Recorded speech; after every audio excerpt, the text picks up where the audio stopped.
మీకు మీ పార్టీకో దండం 10 ఏళ్లు వాడుకొని గెంటేశారంటూ టీడీపీపై ఫైర్ అయ్యారు మాజీ ఎమ్మెల్యే ముద్దరబోయిన. తాను టీడీపీకి రాజీనామా చేశాను కానీ ఇంకా వైసీపీలో చేరలేదన్నారు. పార్థసారథి ఇంకా టీడీపీ కండువా కప్పుకోలేదు, అయినా ఆయన్ని నూజివీడు ఇన్ఛార్జిగా ప్రకటించారని ఆగ్రహం వ్యక్తం చేశారు. ఉరిశిక్ష వేసే ముందైనా ఆఖరి కోరిక అడుగుతారు, కానీ తనని పార్టీ అడగలేదని ఆవేదన వ్యక్తం చేశారు. త్వరలో రాజకీయ భవిష్యత్పై నిర్ణయం తీసుకుంటానన్నారు ముద్దరబోయిన.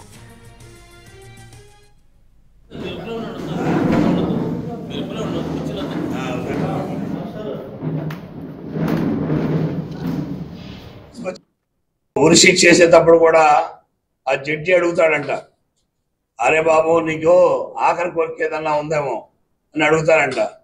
అది కూడా అడగకుండా మరి ఇటువంటి కార్యక్రమం చేపట్టినందుకు చంద్రబాబు నాయుడు గారికి, అదేవిధంగా ఈ రాష్ట్రంలో అధ్యక్షులుగా ఉన్నటువంటి అచ్చెన్నాయుడు గారికి, అదేవిధంగా గతంలో నాకు సీట్ ఇప్పించి ఇవాళ ఆ సీట్ లేకుండా పోనాడు కూడా కొంతమంది కారణమైనటువంటి వాళ్ళలో యనమల రామకృష్ణ గారికి, వాళ్ళందరికీ కూడా మీ ద్వారా మరి నమస్కారాలు తెలియజేస్తూ, మీకు మీ పార్టీకి నమస్కారాలు తెలియజేస్తూ సెలవు తీసుకుంటున్నాను. అనివార్య కారణాల వల్ల నువ్వు వైసీపీ వాళ్ళని తీసుకొచ్చి ఇక్కడ పెట్టాల్సి వచ్చింది. అదే అనివార్య కారణమా?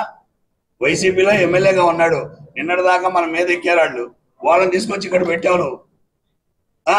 అదే అనివార్య కారణం అంటే నువ్వు చేయాల్సింది అదేనా?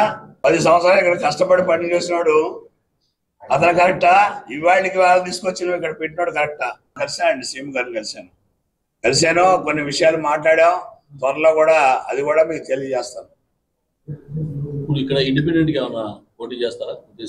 ఆ నిర్ణయం అంతా కూడా త్వరలో మా కార్యకర్తల అభిమానం వాళ్ళు చెప్పిన దాన్ని బట్టి మేము నడుస్తాం. గ్యారంటీగా ఎవరైతే నన్ను ఇంతవరకు వాడుకొని ఈ రకంగా బయటికి గెంటేశారో వాళ్ళంతా కూడా చూస్తాను, వాళ్ళ పార్టీ సంగతి కూడా చూస్తాను.